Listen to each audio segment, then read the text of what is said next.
వెంకటేశాయ మహీధ్రనిభదేహ మహీద్యునభోగేహ గోవింద గోవింద.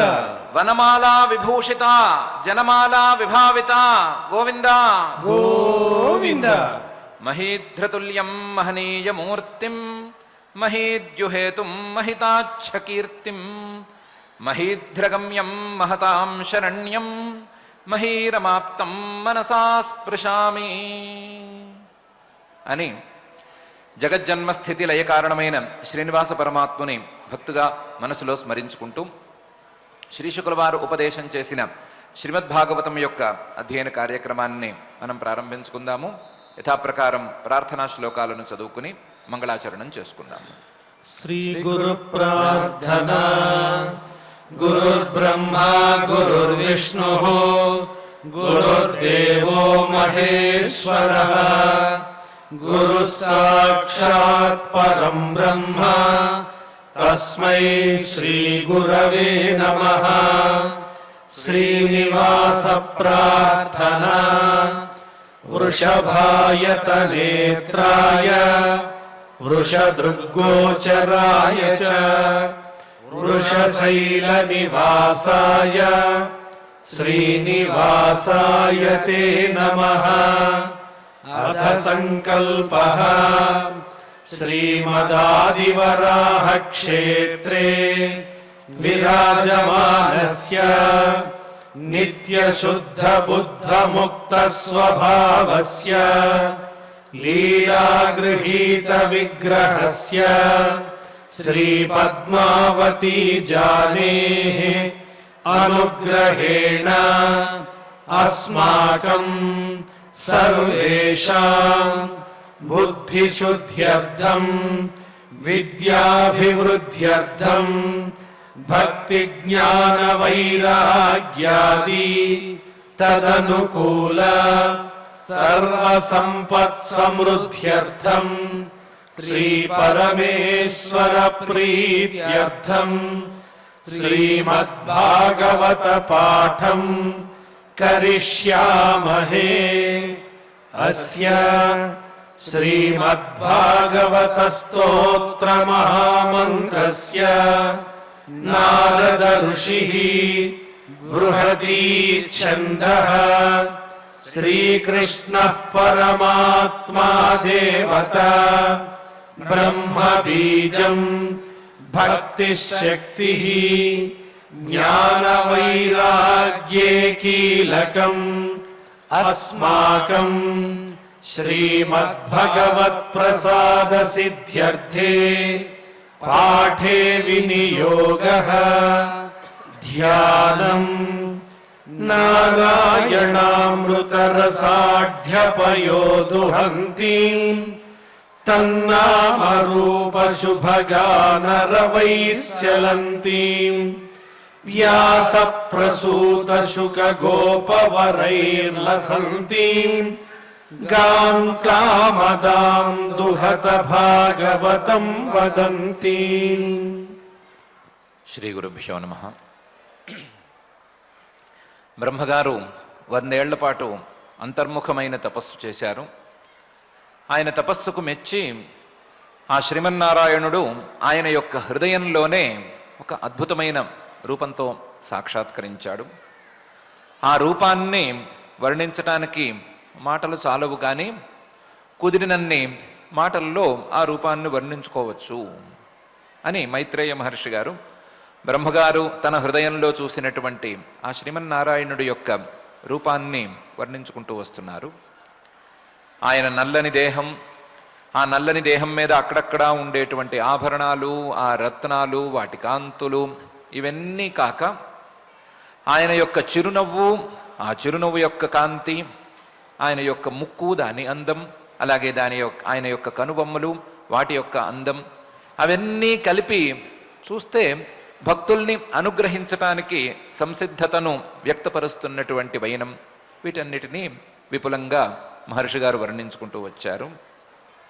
వచ్చి కదంబ కించల్క పిశంగవాసస స్వలంకృతం మేఖలయా నితంబే హారేణ చానంత ధనేన వత్స శ్రీవత్స వక్షస్థల వల్లభేన అనే పై శ్లోకంలో ఎన్నిటి గురించి చెప్పుకున్నా సరే ఆయన వేసుకున్నటువంటి ఒక హారం, ఆ హారంలో ఉండేటువంటి కౌస్తుభం అనేటువంటి మణి, ఈ రెండు ఉన్నటువంటి ఆయన యొక్క వక్షస్థల ప్రాంతం, వీటి గురించి చెప్పుకుని తీరాలయ్యా.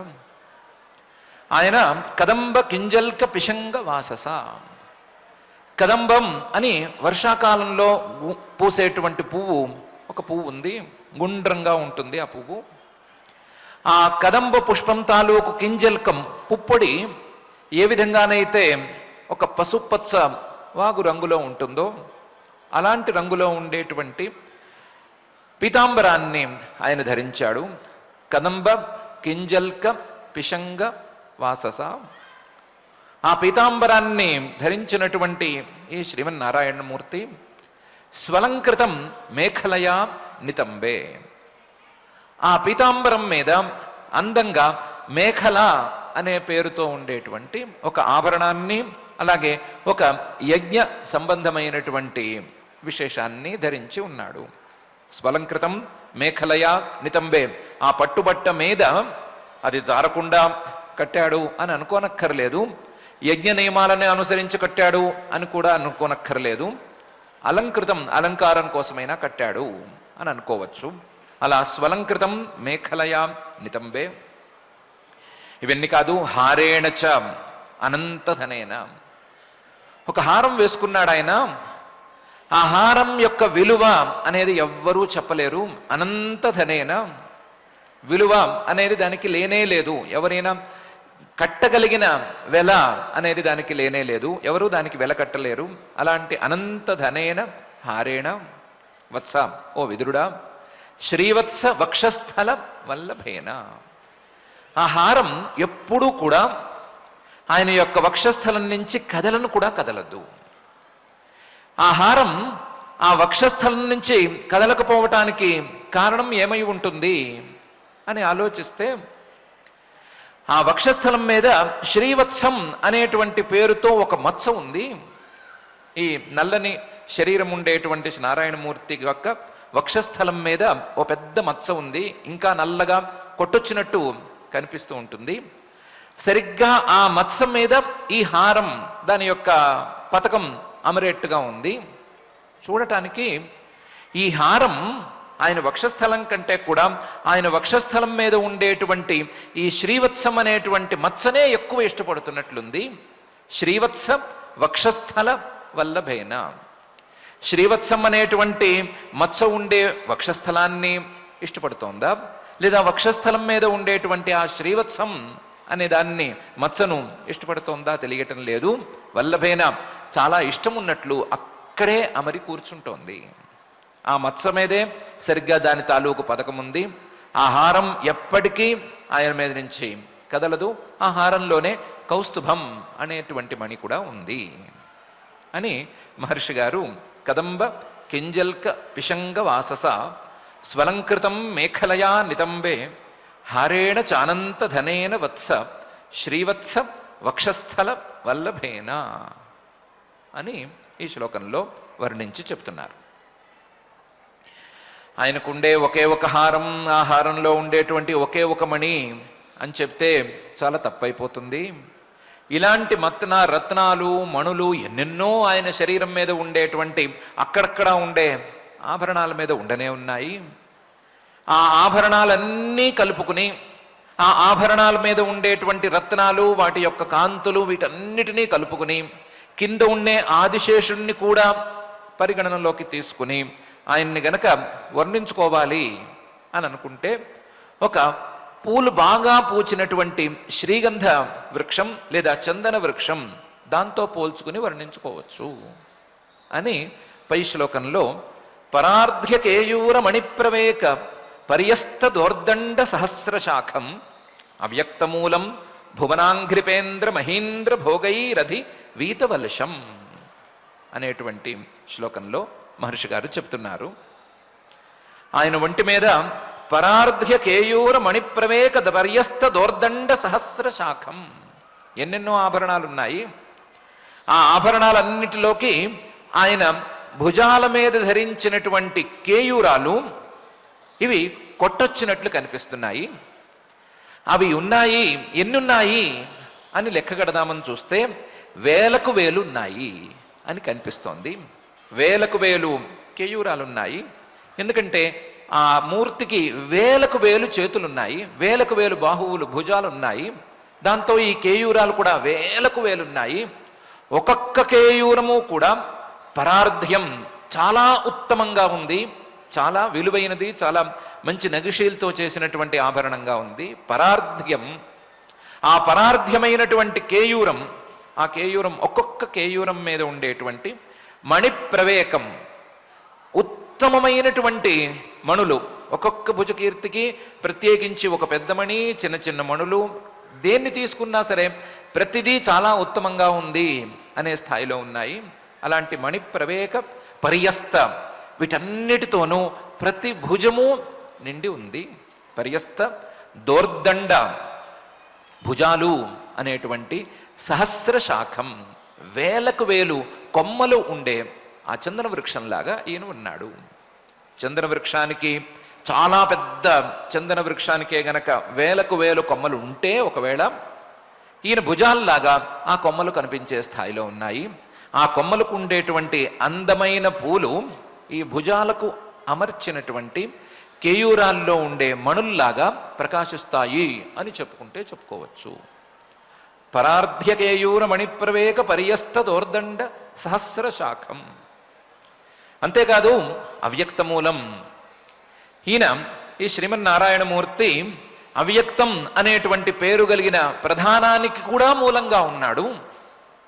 ఆ చందన వృక్షమేమో అవ్యక్తమూలం, తన వేర్లను బయటికి కనిపించనివ్వకుండా లోపల దాచేసుకుంది. కాబట్టి ఈ అవ్యక్తమూలం అనేటువంటి పదాన్ని తీసుకుని ఈ గుణం ఆ చందన వృక్షానికి కూడా అంటుతుంది అని చెప్పుకుని దాంతో ఎన్ని పోల్చుకోవచ్చు అన్నట్లుగా ఉంది. భువనాంఘ్రిపేంద్రం, భువనాంఘ్రిపేంద్రం, ఆ చందన వృక్షం వృక్షాలకల్లా రారాజు అని చెప్పుకునే మాట అయితే, అలాంటి చెట్టు అనేది ఒకటి ఉండే మాట అయితే ఆ చెట్టుతో ఈయన్ని పోల్చుకోవచ్చు. ఎందుకంటే మొత్తం ఈ భువనాలన్నిటినీ కూడా తన పాదాలలో దాచుకున్నటువంటి వాడు ఈయన.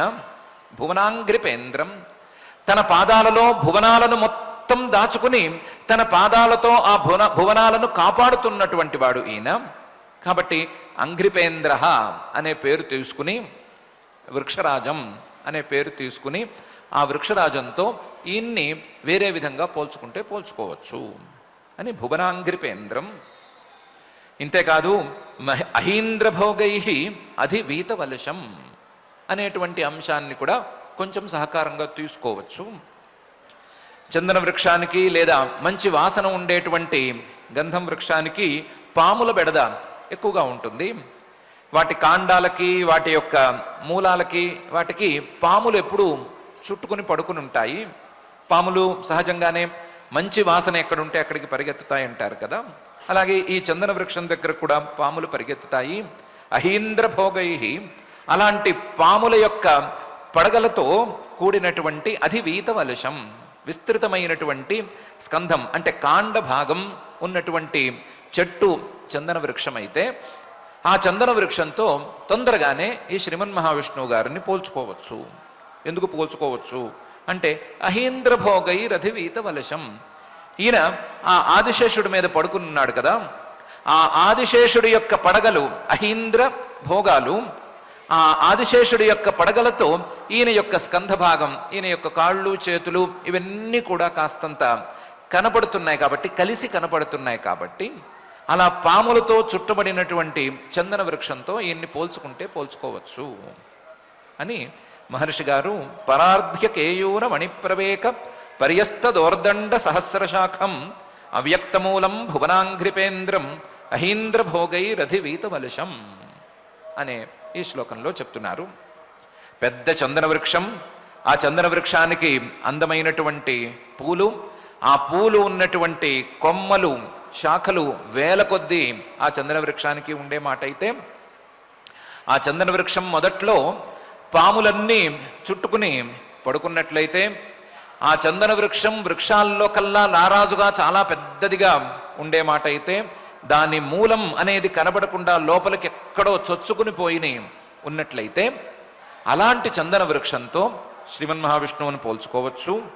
ఆ చందన వృక్షంలో ఉండేటువంటి పూల స్థానంలో ఈయన యొక్క ఆభరణాల మీద ఉండేటువంటి రత్నాలను ఉంచుకోవచ్చు.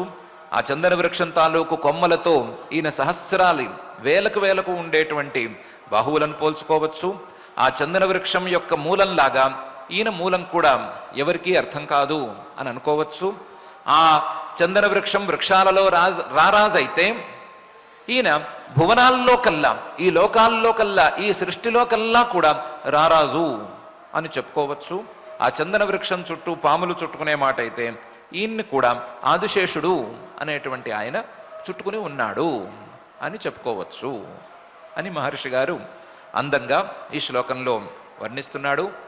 చందన వృక్షం, ఒక పెద్ద చందన వృక్షం ఎంతగా సువాసనలను వెదజల్లుతూ తన యొక్క ఉనికిని చాటుతూ ఉంటుందో, అలాగే ఈ శ్రీమన్ మహావిష్ణువు అనేటువంటి చందన వృక్షం కూడా తన యొక్క సువాసనలతో, తన యొక్క కీర్తులతో, తన యొక్క పనులతో తన యొక్క ఉనికిని ఈ లోకంలో చాటుకుంటున్నాడు అని అన్యాపదేశంగా కావ్య భాషలో మహర్షి గారు చెప్తున్నారు. చెబుతూ ఇంతకుముందు పర్వతం అనే ఉదాహరణ తీసుకుని, పర్వతం అనేది ఈయన పోలికకు ఏమాత్రం సరిపోదు అని తిరస్కరించాం కదా. అప్పుడు పర్వతాన్ని తిరస్కరించి ఈరోజు మళ్ళీ కొత్తగా చందన వృక్షంతో ఆయన్ని పోల్చుకుంటే, చందన వృక్షాన్ని పోలికగా తీసుకొస్తే పాపం పర్వతం చిన్నపుచ్చుకుంటుంది కదా. నేను పోలికకి పనికిరాను, చందన వృక్షం మాత్రం పోలికకి పనికొచ్చింది అని బాధపడుతుందేమో కదా. అందుకని దానికి కూడా ఆ బాధ ఉండకుండా పర్వతంతో, ఒక్క పర్వతంతో కాకుండా పర్వతాలతో ఆయన్ని పోల్చుకుని వర్ణించుకుని చెప్పుకోవచ్చు అని పై శ్లోకంలో చరాచరవుకో భగవన్మహీధ్రం అహీంద్రబంధుం సలిలోపగూఢం కిరీట సాహస్ర హిరణ్యశృంగం ఆవిర్భవత్ కౌస్తుభ రత్నగర్భం అని శ్లోకాన్ని తెర మీదకు తీసుకొస్తున్నారు. ఈ విధంగా రకరకాల పర్వతాలతో ఆ శ్రీమన్ మహావిష్ణువును వర్ణించుకోవచ్చు అని చెప్తున్నారు. పర్వతాల యొక్క స్వభావాలు ఒక్కొక్క పర్వతానికి ప్రత్యేకించి ఒక స్వభావం, ఒక విశేషం అనే తీరులో ఉంటాయి. పర్వత సామాన్యాలకి ఉండేటువంటి స్వభావాలు కొన్ని ఉండనే ఉంటాయి. వాటిల్లో పర్వతాల మీద ఎన్నెన్నో ప్రాణులు నివసిస్తూ ఉంటాయి. ఎన్నెన్నో కదిలేటువంటి ప్రాణులు, కదలనటువంటి ప్రాణులు, చెట్లు చేమలు మొదలైనటువంటివి ఇవన్నీ నివసిస్తూ ఉంటాయి.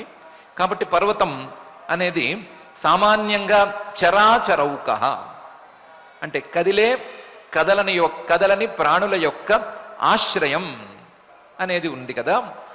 ఆ కదలని యొక్క ఆశ్రయం అనేటువంటి పర్వతాలలో కొంచెం ఉత్తమ స్థాయి పర్వతం వింధ్య పర్వతం అని అనుకుంటే, వింధ్య పర్వతంతో చరాచరౌక అనేది గనక వింధ్య పర్వతం అయితే ఆ వింధ్య పర్వతంతో ఈ శ్రీమన్నారాయణమూర్తిని పోల్చుకోవచ్చు.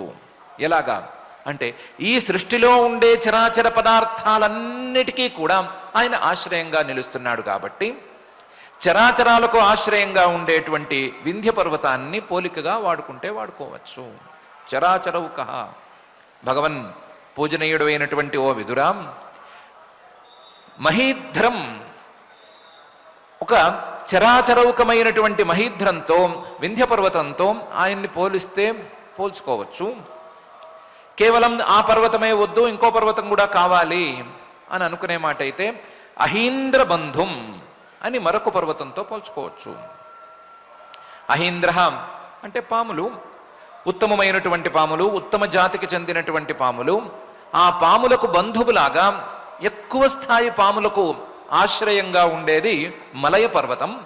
ఎందుకంటే మలయ పర్వతం మీద చందన వృక్షాలు, శ్రీగంధ వృక్షాలు ఎక్కువగా ఉంటాయి అని చెప్తారు. కాబట్టి ఎక్కువగా ఉండే చందన వృక్షాలు ఎక్కువగా ఉండే మలయ పర్వతం మీద పాములు కూడా నివసించడానికి ఎక్కువ అవకాశం ఉంటుంది. వాసనకి వాటికి ఆకర్షణ అనేది ఏర్పడుతుంది. అలా అహీంద్ర బంధు అనే మాట ఆ మలయ పర్వతానికి పెట్టే మాట అయితే మలయ పర్వతంతో ఈయన్ని పోల్చుకోవచ్చు. ఎందుకు? ఈయన కూడా అహీంద్ర బంధు. అహీంద్రుడు ఆదిశేషుడు ఆ ఆదిశేషుడికి బంధువులాగా ఎప్పుడూ ఆయనకు దగ్గరగానే ఉంటూ ఆయన్ని అనుగ్రహిస్తూ ఉంటాడు. కాబట్టి అహీంద్ర బంధువు అనే పేరుతో ఒక పర్వతంతో పోల్చుకోవచ్చు. అహీంద్రబంధుం, అంతేకాదు సలిలోపగూఢం. ఒక పర్వతం, మైనాక పర్వతం అనేటువంటి పర్వతం సముద్రంలో మునిగిపోయింది అని చెప్తారు కదా. రామాయణంలో సుందరకాండలో దీని ప్రస్తావన ఉంది కదా. సలిలంలో నీళ్లలో మునిగిపోయి ఉండేటువంటి ఆ మైనాక పర్వతంతో, అదే కారణంతో ఈ శ్రీమన్నారాయణమూర్తిని పోల్చుకోవచ్చు. ఇలా ఆయన తన యొక్క నాభి కమలం నుండి బ్రహ్మగారిని పుట్టించటానికి వీలుగా ఆ యుగాంత కాలంలో వచ్చినటువంటి నీళ్లలో పడుకుని ఉన్నాడు అని చెప్పుకున్నాం. కాబట్టి ఈయన కూడా ఆ యుగాంతకాల జలంలో పడుకుని ఉన్నాడు అనే అర్థంలో ఈయన ఆ మైనాక పర్వతంతో పోల్చుకోవడానికి వీలుగా ఉన్నాడు. సలిలోప గూఢం. ఇంతేకాకుండా మేరు పర్వతం అనేటువంటి పురాణ ప్రసిద్ధమైన పర్వతం ఒకటి ఉంది. దాని మొత్తం ప్రతి రాయి బంగారు వర్ణంలో వెలుగుతూ ఉంటుంది అంటారు. దాని యొక్క అర్థాలను వేరే రకాలుగా మనం తీసుకున్నాం. దాని యొక్క శిఖరాలు, మేరు పర్వతం యొక్క శిఖరాలు సూర్యాస్తమానాలతో ఎప్పుడూ కలిసి ఉండి ఎప్పుడు బంగారు రంగులో ప్రకాశిస్తూ ఉంటాయి అని చెప్తారు. ఆ బంగారు రంగులో ప్రకాశించేటువంటి హిరణ్మయమైన శృంగాలు కలిగినటువంటి మేరు పర్వతంతో శ్రీమన్నారాయణమూర్తిని పోల్చుకోవచ్చు.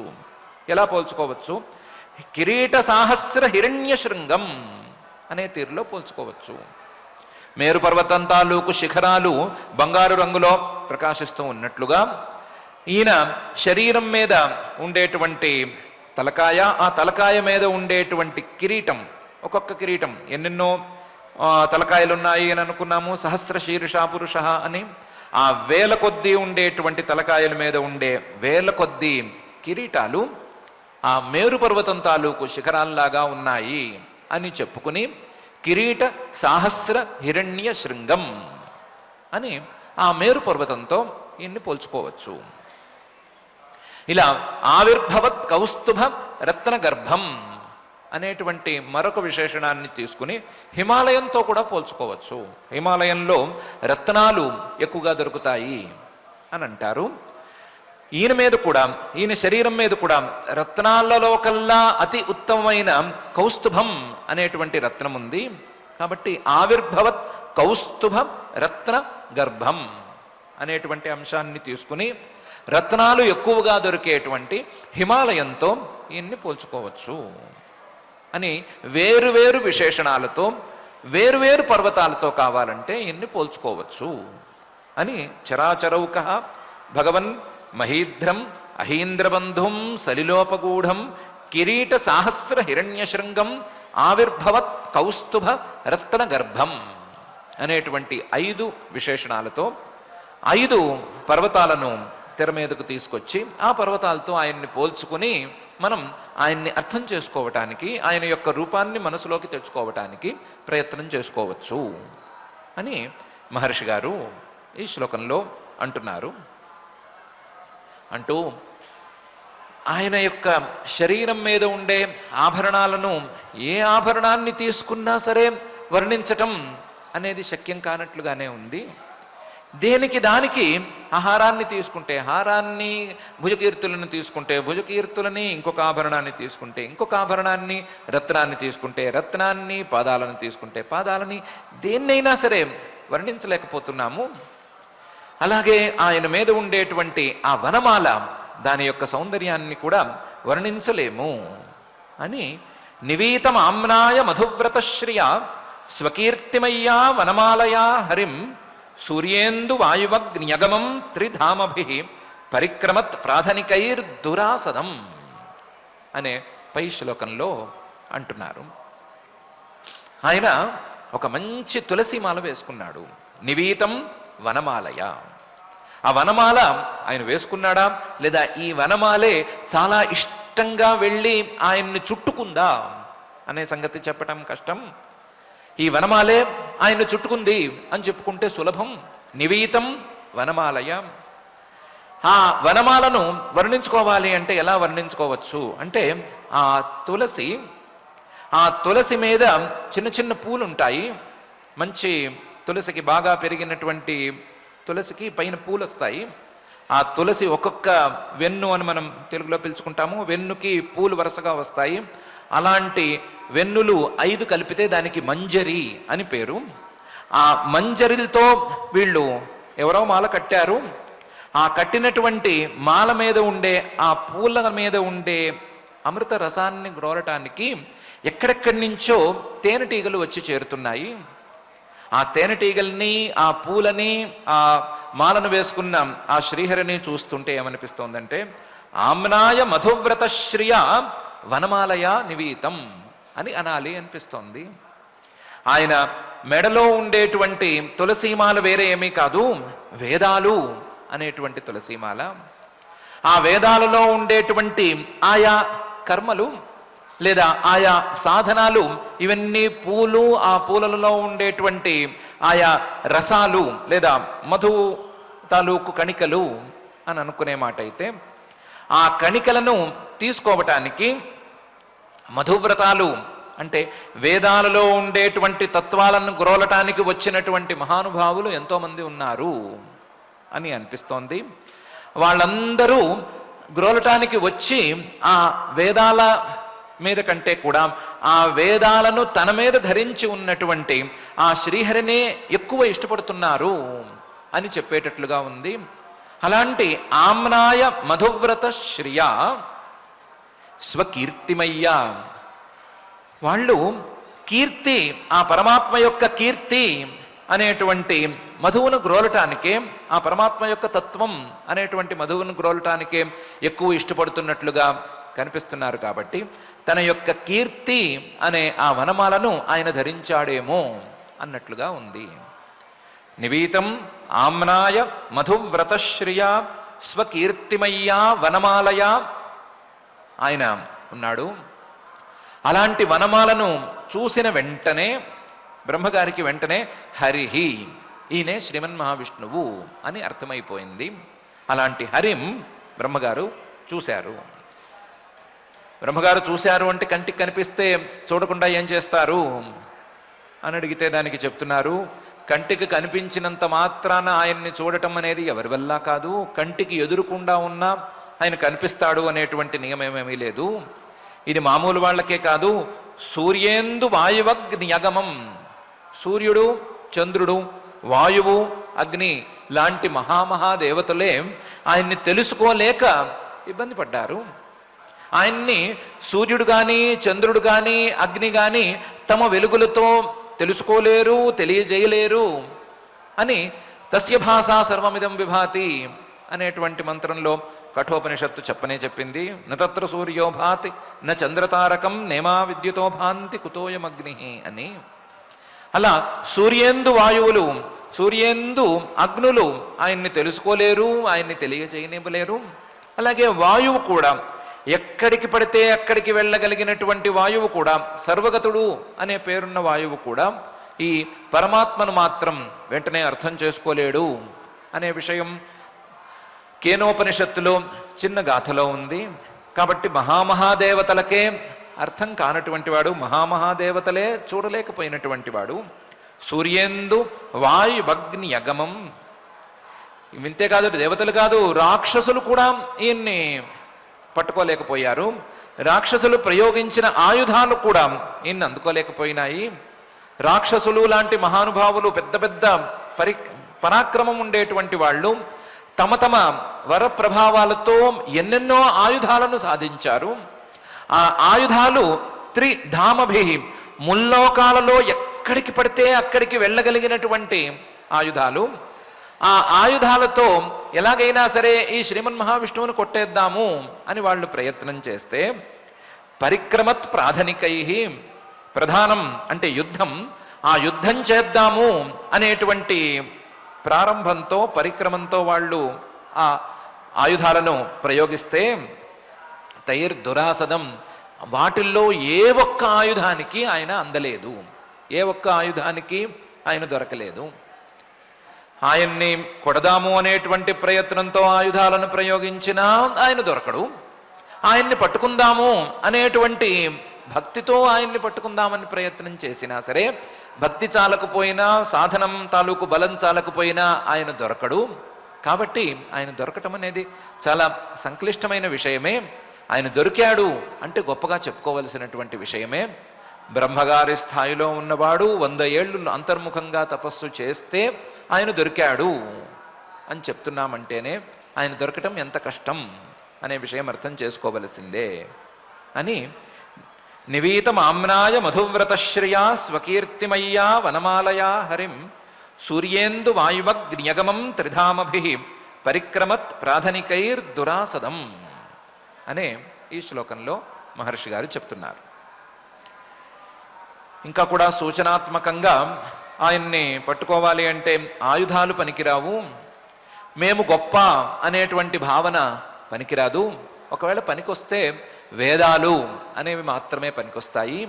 వేదాలను గట్టిగా గనక పట్టుకున్నట్లయితే, వైదిక మార్గంలో గనక ప్రయత్నం చేసుకున్నట్లయితే ఆయన్ని పట్టుకోవటం అనేది కొంతవరకు సాధ్యపడవచ్చు అనేటువంటి సూచనను కూడా ఈ శ్లోకంలో మహర్షి గారు అందించి ఇలా హరిని చూసిన తరువాత బ్రహ్మగారు ఇంకా ఏం చూశారు అనేటువంటి విషయాన్ని పై శ్లోకంలో తర్హ్యేవ తన్నాభి సరస్సరోజం ఆత్మానమంభశ్వసనం వియచ్చ దదర్శ దేవో జగతో విధాత నాతఃపరం లోక విసర్గ దృష్టి అనే శ్లోకంలో చెబుతున్నారు. ఆయన్ని హృదయాంతరాళాల్లో తాను చేసుకున్నటువంటి ధ్యానానికి ఫలితంగా బ్రహ్మగారు చూశాడు అని చెప్పుకుంటూనే వస్తున్నాం కదా. బ్రహ్మగారు చూసినటువంటి ఆ రూపం ఆదిశేషుడి మీద పడుకుని ఉంది అని కూడా అనుకున్నాం కదా. అప్పుడు తర్హ్యేవ ఆ రూపాన్ని చూసేటప్పుడే తన్నాభి సరస్సరోజం, అందులో ఆ శ్రీమన్నారాయణమూర్తి పడుకున్నటువంటి రూపంలో తాను ఉన్నటువంటి ఆ నాభి కమలం అనే దాన్ని కూడా బ్రహ్మగారు చూశారు. అలాగే ఆ నాభి కమలంలో తాను కూర్చుని ఉండటం అనేటువంటి అంశాన్ని కూడా చూశారు. ఆత్మానం, అలాగే ఈ కమలం పద్మం చుట్టూ, తామర పువ్వు చుట్టూ నీరు ఉండటం అని చూశారు. అంబ, ఆ నీరు కదులుతోంది, అలలుగా కదులుతోంది అని ఇంతకుముందు చెప్పుకున్నాం కదా ప్రారంభంలో. ఆ కదలికలకు కారణమైనటువంటి శ్వసనం, యుగాంతకాలంలో వచ్చినటువంటి యుగాంత వాయువు, దాన్ని కూడా చూశారు. కళ్ళతో కాదు మనస్సుతో కాబట్టి చూడటం అనేది కుదురుతుంది. అలాగే వియచ్చ, అక్కడ ఉండేటువంటి విస్తృతమైన అవకాశం లేదా ఆకాశం, దాన్ని కూడా చూశారు. ఎవరు? దదర్శ దేవ, బ్రహ్మగారు చూశారు. ఎవరా బ్రహ్మగారు? జగతో విధాత, జగత్ సృష్టికి అర్హత ఉన్నటువంటి వాడు, జగత్ సృష్టి చేయవలసినటువంటి వాడు. ఇంతటి వాడు కూడా నాతఃపరం, అది తప్ప ఇంకేం చూడలేకపోయాడు. ఎందుకు అంటే లోక విసర్గ దృష్టి. ఆయన తాను చేయవలసినటువంటి లోక సృష్టికి ఏ జ్ఞానం కావాలి, లోక సృష్టి ఎలా చేయాలి అనేటువంటి ఆలోచనతోనే తపస్సు చేసుకున్నాడు. కాబట్టి లోకాల్లో భాగమైనటువంటి ఈ రూపాలు లేదా లోక సృష్టికి వీలుగా ఉండేటువంటి, ఇంతవరకు జరిగినటువంటి సృష్టిలో భాగంగా ఉండేటువంటి ఈ రూపాలు కనిపించినాయే కానీ ఇవి కాక మిగతావేవి ఆయనకు కనిపించలేదు. ఆయన యొక్క భావానికి తగినట్లుగా ఈ రూపాలు కనిపించినాయి. తర్హ్యేవ తన్నాభి సరస్సరోజం ఆత్మానం అంబ శ్వసనం వియచ్చ అనేటువంటి 5 కనిపించాయి. శ్రీమన్నారాయణమూర్తి ఉన్నాడు, శ్రీమన్నారాయణమూర్తి చుట్టూ నీరు, అలాగే ఆ నీటిలో నాభి కమలం, ఆ కమలము నీరు ఈ 2 ఒకటానికి కావలసినటువంటి యుగాంతకాల వాయువు, అవకాశం, ఆ నాభి కమలంలో ఉండేటువంటి తను అనే 5 విశేషాలు అక్కడ కనిపించాయి అని దదర్శదేవో జగతో విధాత నాతఃపరం లోక విసర్గ దృష్టి అని ఈ శ్లోకంలో మహర్షి గారు బ్రహ్మగారి యొక్క దర్శనాన్ని వర్ణించి చెప్తున్నారు. ఇప్పుడు ఆయన కనిపించాడు. తనకేమో లోక సృష్టి చేయాలని ఉంది, లోక సృష్టి ఎలా చేయాలో తెలియటం లేదు, అందుకోసమే తపస్సు మొదలుపెట్టాడు. తపస్సుకు ఫలితంగానే ఆయన కనిపించాడు.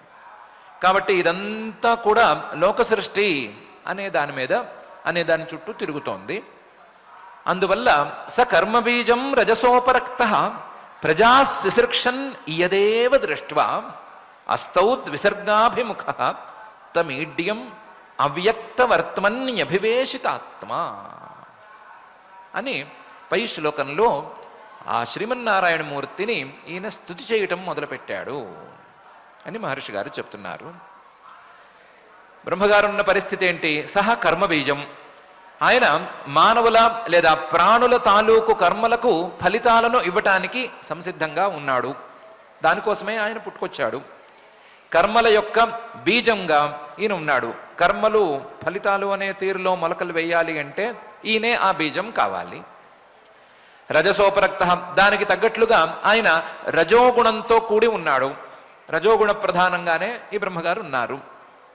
దానికి తగినట్లుగానే ప్రజాహ శిశృక్షన్, ఈ సృష్టిలో ప్రజలను అలాగే ఆయా భోగ్య పదార్థాలను సృష్టి చేయాలి అనే కోరిక ఈయనకి ఉంది.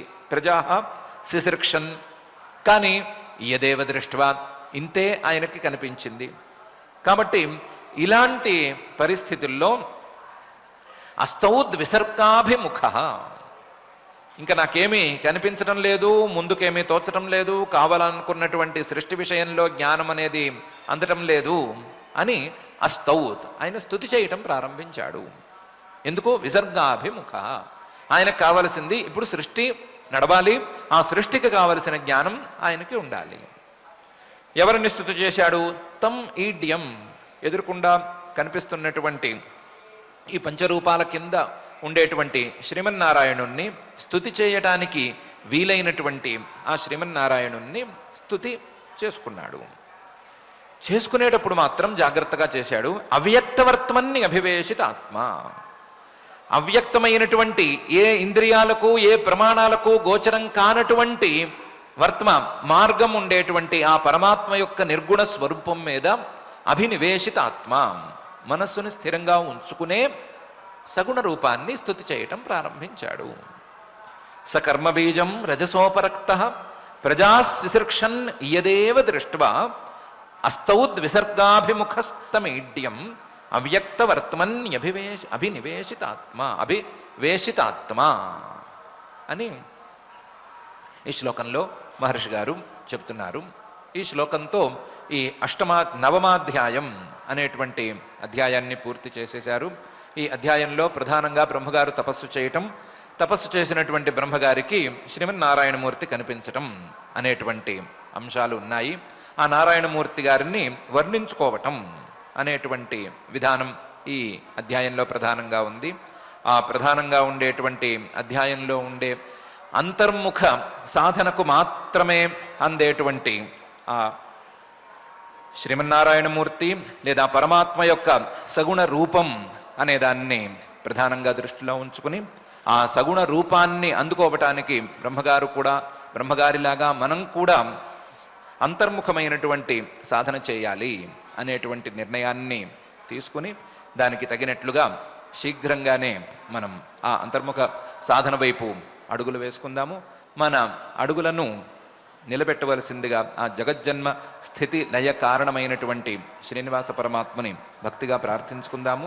ఆ ప్రార్థనతో ఈరోజు పద్మావతి అమ్మవారి బ్రహ్మోత్సవాలను దృష్టిలో ఉంచుకుని తొందరగా వ్యాఖ్యానాన్ని పూర్తి చేసుకుని పారాయణ కార్యక్రమాన్ని ప్రారంభించుకుందాం. ఓం నమో వెంకటేశాయ. ఆచార్యులు చెప్పిన అర్థాన్ని అనుసంధానం చేసుకుంటూ ఈరోజు మనం తృతీయ స్కంధంలో అష్టమాధ్యాయంలో 28వ శ్లోకం దగ్గర నుంచి పారాయణ చేసుకుందాం. అథ శ్రీమద్భాగవతే పారమహంస్యాం సంహితాయాం తృతీయ స్కంధే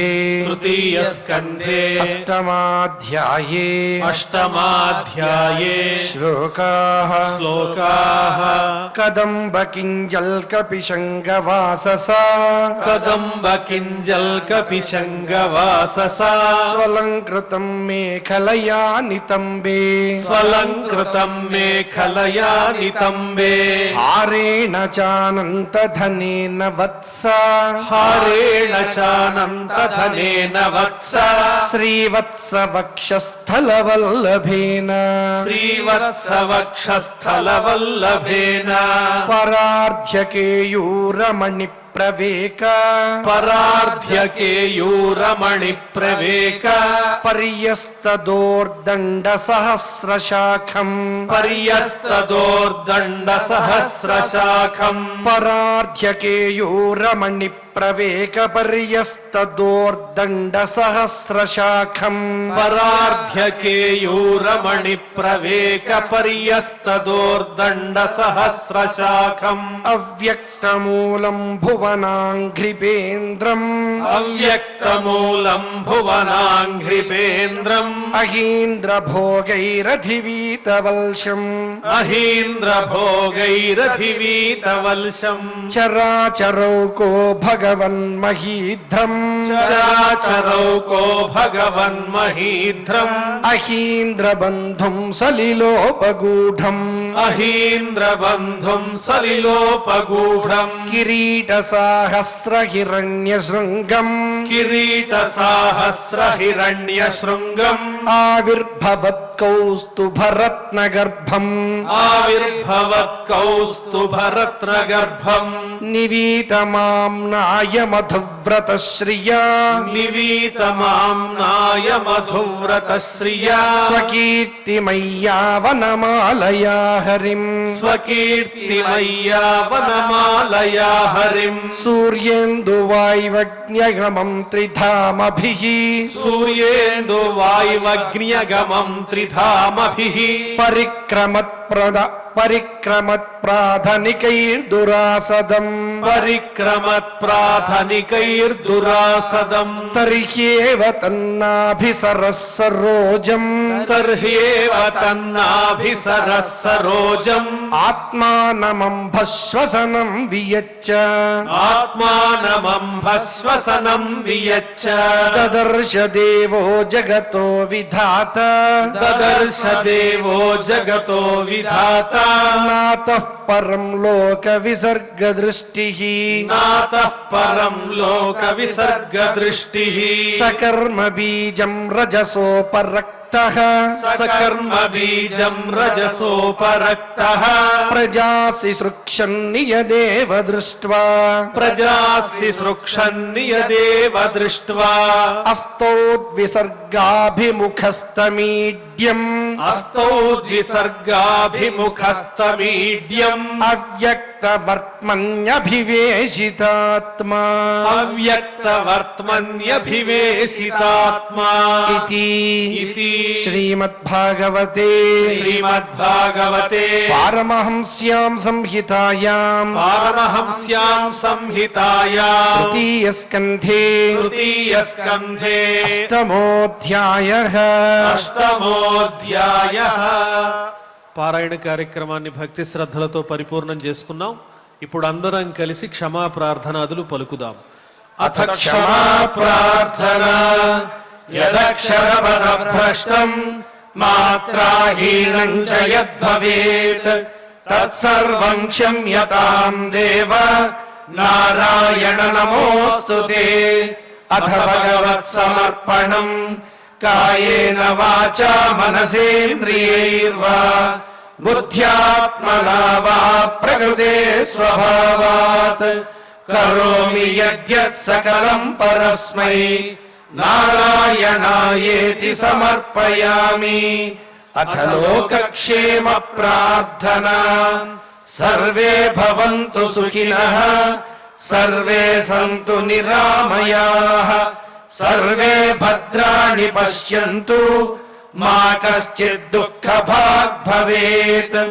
అథ మంగళం శ్రియః కాంతాయ కళ్యాణ నిధయే నిధయేర్థినాం శ్రీవేంకట నివాసాయ శ్రీనివాసాయ మంగళం.